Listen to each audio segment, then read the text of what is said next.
Welcome back to Walk It Talk It. This is your host, Patricia.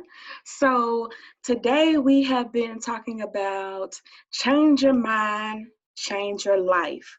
I kind of walked you through in the first segment my story and getting into how pretty much my whole life, starting from about 10 years old, I've struggled with weight, with self identity, with self worth, and then going into adulthood, how at 19 years old, I was diagnosed with high blood pressure, was put on blood pressure pills, and by age 30, I was taking 4 pills.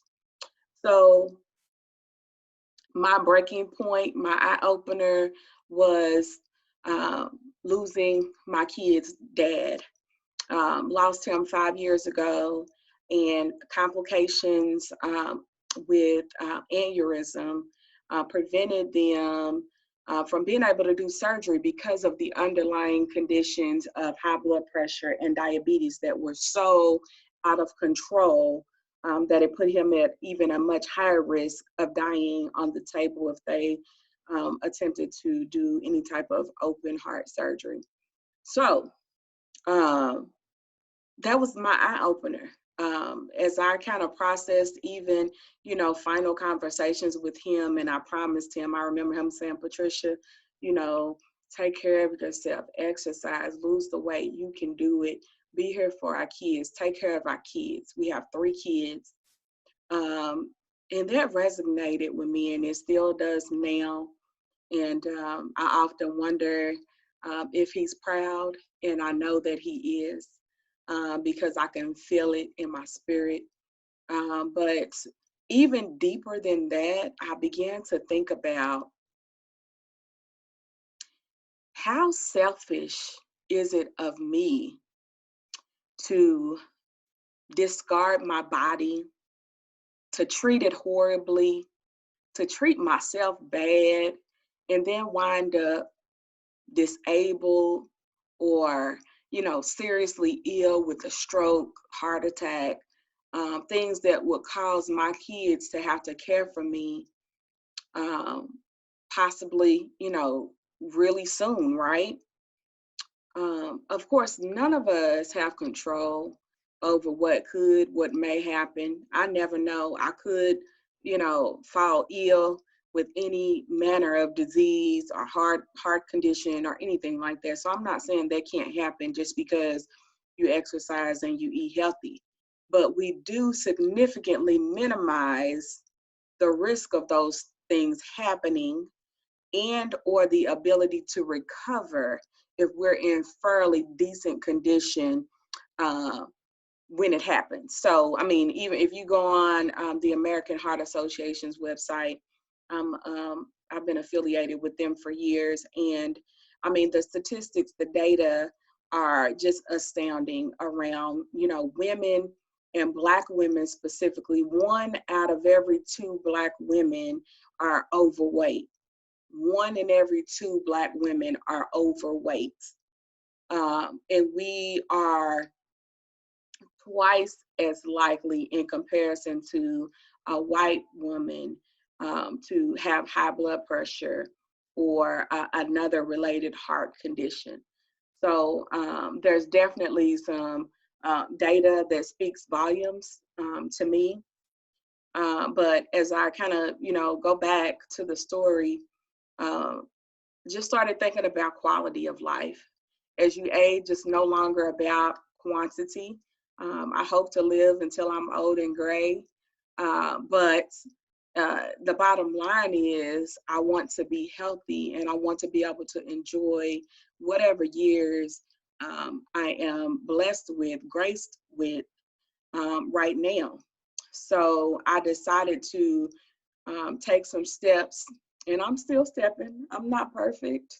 Um, I still have work to do, but the goal has never been about a number on the scale, although that can be motivating. It's never been about that. It's been about feeling better. It's been about health, overall health, a lifestyle change, as we hear quite often. I'm not on a diet. I never started with a diet. In fact, I told several coaches that I adopted to support me along this journey, who you'll hear about through this podcast. I'm going to interview some of them. Then I told them I didn't want to be on a diet. I think one of the worst things we can ever do as women, especially, we put ourselves on diets and all these restrictive things. And it's a mental thing. It's a mental thing. When you tell yourself you can't have this, you can't have that. And then suddenly your mind feels like I'm depriving myself. I can't do this. I can't do that. I've learned you can do anything you want to do. It's about moderation.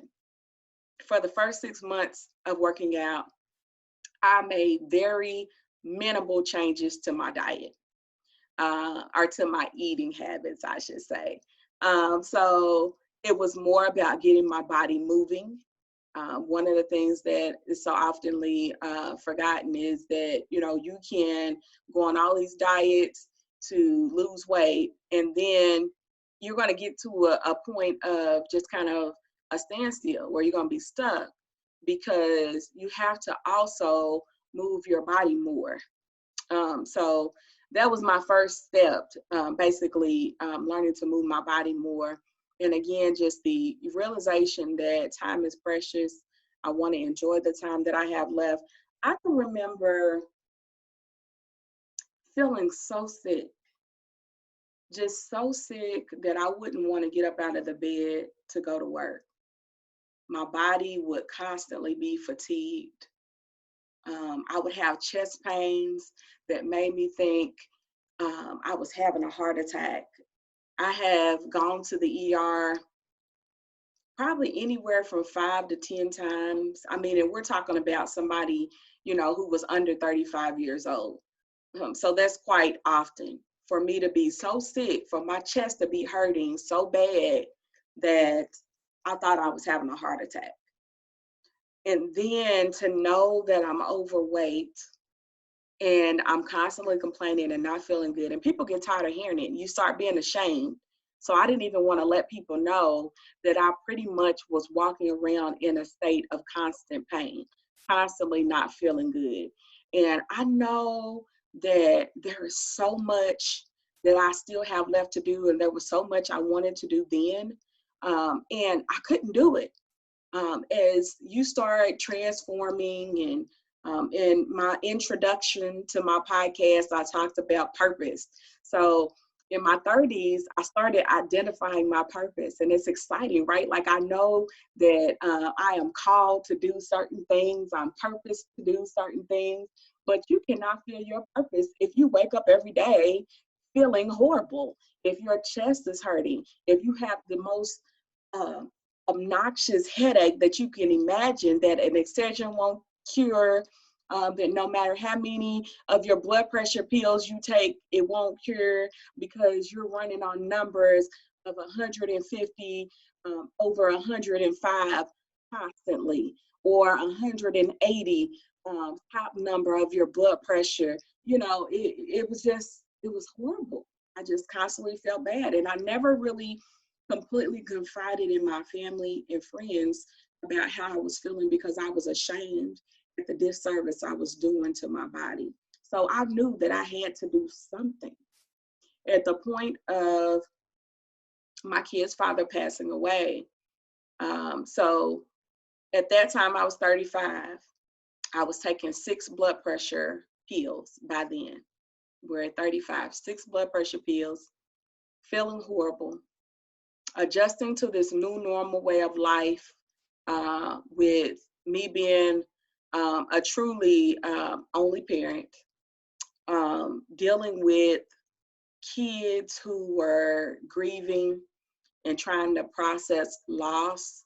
Um, it was a horrific time. I mean, it was hard. And I didn't start working on me right away. I maybe did here and there try to do an exercise or something, because in the back of my mind, I was always thinking about the promise that I made to him in the last conversation that we had, that was, I will be here for our kids. So there was still all this other stuff going on. And I was just a month away from my 38th birthday. And I can remember when my kid's dad was here, we always made a big deal out of birthdays and Mother's Day. And he was a dear friend to me. We remained close regardless after, we had split ways. We were always close. And like I said, he was a phenomenal father. And so he always made sure I had a cake on my birthday. I always made sure that the kids did something special for me. And so I said, this year, instead of getting a cake for my birthday, I'm going to get a personal trainer. That's what I'm going to do. I'm going to get a personal trainer. I also had started this business venture, a home-based business, my plan B. Definitely a believer in multiple streams of income. So we're going to talk about that as well in a future podcast. Going to have one of my mentors in my home-based business get on and talk to you guys. But I began to use some of the health and wellness products from that line, my CBD line, not weed, not THC, but CBD, which really helped me to jumpstart some of my health goals and weight loss journey. So I just came in and I began to work out. My trainer pushed me. It was somebody that I just happened to meet at a business event and heard that he was a personal trainer. I said, I'm going to call him. And I had every intention of just hiring this guy for a month and never looking back. I didn't plan on staying with him. Now we're more than 2 years later. We're 2 years and a couple weeks later because I started with him the day before my 38th birthday. My birthday is April 3rd, so I just had a birthday, celebrated 2 years with my trainer. So I have not ever done something like that before. I was really scared, really nervous. I didn't know what to expect. Again, dealing with a lot of self identity issues, anxiety, self-worth issues. So I didn't know how it was going to work. I just knew that I had to do something. I knew that I wanted to be here for my kids. I wanted to fulfill a promise to my kids' dad, but I also wanted to fulfill a promise to myself that I could do it, that I could be healthy, that I could feel better, that I could live a better life, that by the time I was 40, then I'm going to be better than I was when I was 30. And I have fulfilled that promise. Change your mind, change your life. It didn't start right when I went to my first exercise class. It took some time. But once I started believing in myself, the whole game changed. It was a game changer. And not just health wise, but in every area of my life: faith, family, finances, and fitness, and faith. So, all I can tell you is that whatever your goals are, whether it's fitness or health in general, a business, single parenting, it may not be easy. Most things that are worth it are not easy. There's going to be some pressure to the process. There's going to be some pain. There's going to be some bad days, but it's worth it. The end result is worth it. So you have to look at your goal, whatever it is, and think about what the end is going to be. And you could have never bought me for a dime 2 years ago that I would feel as amazing as I do now. I'm not the 160, 170 pounds that I was when I was 18, 19 years old.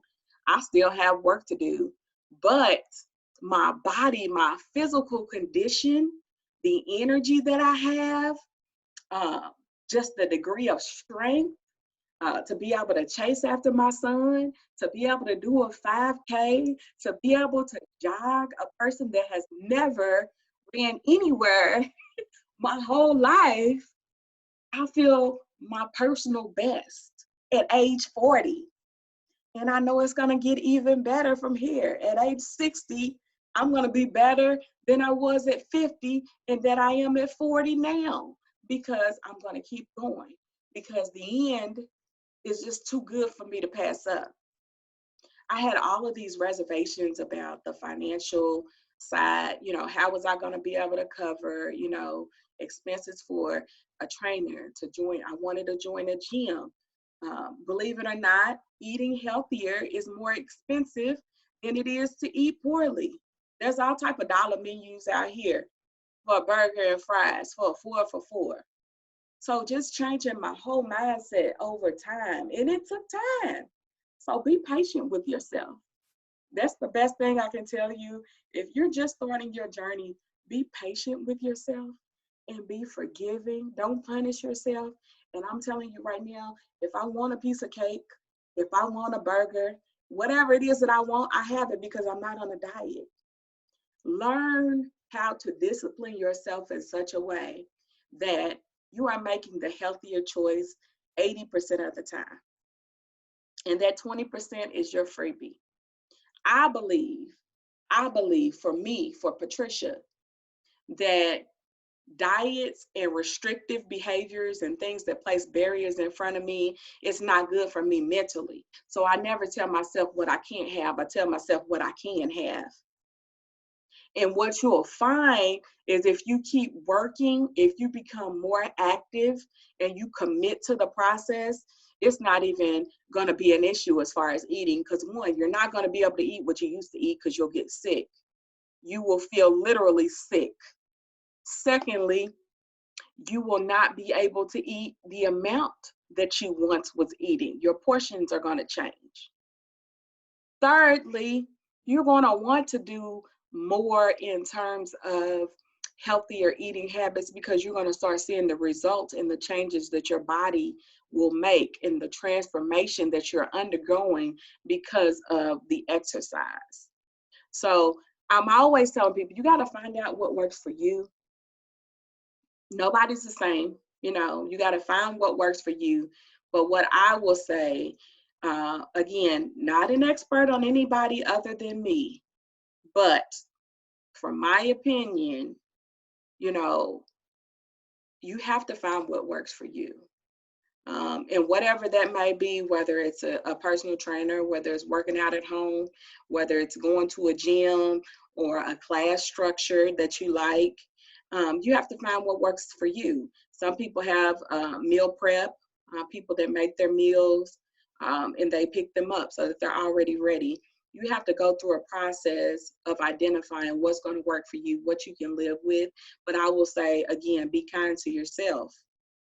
Allow yourself cheat days. Allow yourself a cup of ice cream if that's what you want for that day. And I do that because it's not about losing a bunch of weight quick. It's about quality of life. It's about living a healthier life. A lot of people will also say, it's, like I said, the cost is expensive, and they'll say, I can't afford this and I can't afford a trainer and I can't do this.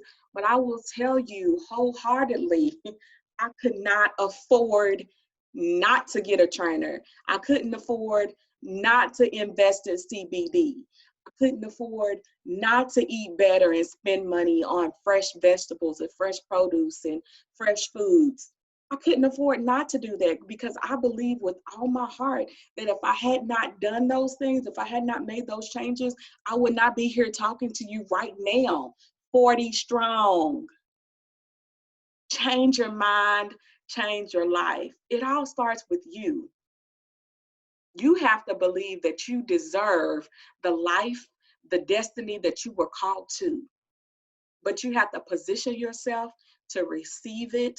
You have to position yourself to be ready to walk in your purpose. And that's what I'm doing now. So, I'm not done. The race is not given to the swift nor to the strong, but to the one that endures to the end. I am so close to 100 pounds of weight loss. so close. And, you know, I had goals about reaching it by the time I reached my 2-year anniversary and everything. And I fell short. We're on quarantine right now. And that kind of played a role a little bit, but I'm not disappointed because, like I said, it's not about the race. It's about the process. It's about the journey. It's about committing to a lifelong journey of health, of wellness, and just enjoying all of the precious moments. I mean, I'm so thankful for God's grace. You know, whatever you believe, I respect. But, you know, I'm always going to believe that it was nothing but God's grace and mercy that kept me while I was treating my body so poorly, because I didn't have to be here. I realized that so many others didn't make it. And that could have been me dying at a very, very young age due to self-neglect. And that's basically what it is. I need you guys to really take a look at your personal health. Even as we sit amidst a pandemic, a national crisis, a worldwide crisis that nobody ever could have predicted, coronavirus, COVID-19. More than 70% of the deaths related to coronavirus are Black Americans. More than 70% of those deaths are Black Americans. So there's a lot of reasons for that. There are a lot of reasons, a lot of controversy. Even in states where there are low populations of Black people, we are still dying at a highly disproportionate rate than other races. In Kentucky, I'm in Kentucky, in the Derby state, the home of the Kentucky Derby. There are only 8% Black people in Kentucky. Despite that, more than 12% of the deaths in Kentucky are Black Americans. Michigan, the Black population in Michigan is only 14%. 35% of the deaths are Black Americans. Similarly, in Louisiana, very low percentage of Black population, but just enormous rates of Blacks dying due to this disease. So just some statistics that, you know, I looked up. Black Americans are 14% of the United States, so very small portion. There's only 14% of Black Americans in the United States. 1 out of every 5 Black Americans do not have health insurance. They don't have health insurance. We have so many barriers to access insurance. We make less money per year than any other race, regardless of the amount of education that we have. We are systemically disadvantaged and placed in a position of suffering and being susceptible to things like coronavirus due to pre-existing health conditions. U.S. healthcare, the United States healthcare system, is fueled by inequalities and injustice and disproportionate impacts on people of color and other marginalized groups. I mean, it's set up for us to fail, in other words. That's the bottom line. It's set up so that Black Americans do not have easy access to healthcare. It becomes unaffordable. I'm a single mother. I've been in a situation where I had to decide whether I wanted to buy my medicine or feed my kids. I had to feed my kids. Luckily, in situations where I was humble enough to tell my mom, to tell somebody that I needed help, I got help. But some people don't have an option for anybody to help them. Blacks experience a much higher rate of high blood pressure, diabetes, high cholesterol, stroke, all of the things we've talked about because of the racism that blocks us out from healthcare, that blocks us out from equity in career and salary.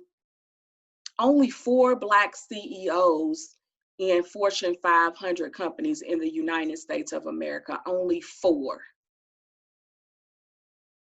4.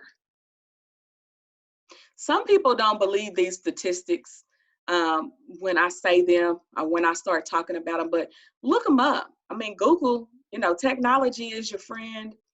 And I spend a lot of time, I've talked to people. I'm an educated Black woman. I am a single mom of 3 kids. I have 2 master's degrees. I completed some doctoral work, and I have found myself struggling to get in positions against white females that have less education and less experience, or they will be paid more than what I would be paid having more education and more experience and more frontline knowledge. This is factual. This is not something that I had to even read, because it's something that I've lived and that I know. But I need to urge you guys, change your mind, change your life. The best thing we can do right now is protect ourselves. We have to practice social distancing. We have to do it. Protect yourself, protect your family, those around you. But also, this is a good time to just really take a deeper look at your health, where you are health-wise, physically, how are you keeping yourself moving, what are you eating. I just saw an article today that they said hundreds and hundreds of people who work in the meat industry, red meat, they've tested positive for coronavirus. So those that are cutting the meat, the butchers and things like that, that's horrible. That's horrible. So traditionally, Black customs and things like that, we talk a lot about, just the soul food, the eating and this and that. I had to start changing some of our family outings, what we're going to do. Because a lot of times I started to realize as I was assessing, if we do anything, we got to be eating for it to be fun. And that should not be the case. So I started challenging, my kids, my friends, let's go for a walk. Let's meet at the gym. And I lost some friends, but that's okay. The ones that you lose, sometimes it's only for a season that you were intended to be with them anyway. You don't lose them, but sometimes you got to leave them behind for a minute while you work on you. It's okay to be selfish to improve yourself. It's okay to be selfish to improve yourself. Remember, you can't afford not to take care of you. I was one of those people, like, I want to take care of everybody else. I'm taking care of my kids. I want to take care of this, take care of that. I want to help. I want to support. But if you are doing that at the expense of you, you're bankrupting you. And so how can you continue to make a difference and be an impact if you're dying in the process? It's a great time to self-assess faith, family, finances, fitness, all of it, because we're home. And even though you can't go far, you might be able to walk around your neighborhood. You can do a exercise right in your living room, but we can change our eating habits. We can think about what we want to eat. We can start developing our plan B, C, and D for multiple streams of income. We are powerful beyond measure, but we have to take control of our own destinies. Anything worth having is worth waiting for and working for. So it's not going to be easy. I'm not going to sit here and tell you it's going to be easy. When we talk to my trainer, you're going to know. He's going to tell you. There are days when I say, I don't want to do that. I ain't doing that. But I tell you what, I will try stuff now that I wouldn't try 2 years ago. And when I look back and I think about some of the things that I couldn't do then that I can do now, things like I couldn't even take my hands off the treadmill. Now, not only did I take my hands off, but I'm running on the treadmill. And things that I thought I couldn't do as far as lifting weights and doing different motions and things that I can do because I went through the process. It's a transformation. Then when I went through the process, I was believing in myself. Tell yourself you can do it. Whatever it is that you want to do, speak positivity over yourself. The mind is so powerful. I heard Will Smith say one time, whatsoever a man tells himself he can do, he can usually do. But also, whatever he tells himself he can't do, that's usually true too. I think that originated from Confucius. And I may have messed it up a little bit, but you got what I'm saying. What you speak over yourself is possible, and that can go either way. So you got to be careful what you're speaking to yourself and what you're letting pour into you. Those negative spirits, those negative people that are around you, let them go. Let them go. If it's not something that's building you up, that means it's tearing you down. So I need you to walk in a position of strength and walk away. Think about how you can make the most out of this time. Sometimes we have to take a moment to meditate and just to reflect, to be still. I believe that this is an intentional time for us to really be still and start being a little more grateful and to really think about those things which we have been taking for granted. I believe this is a time for that. How can we walk out of this pandemic better positioned for our destiny? Change your mind, change your life. This is your girl, Patricia, walking like I talk it.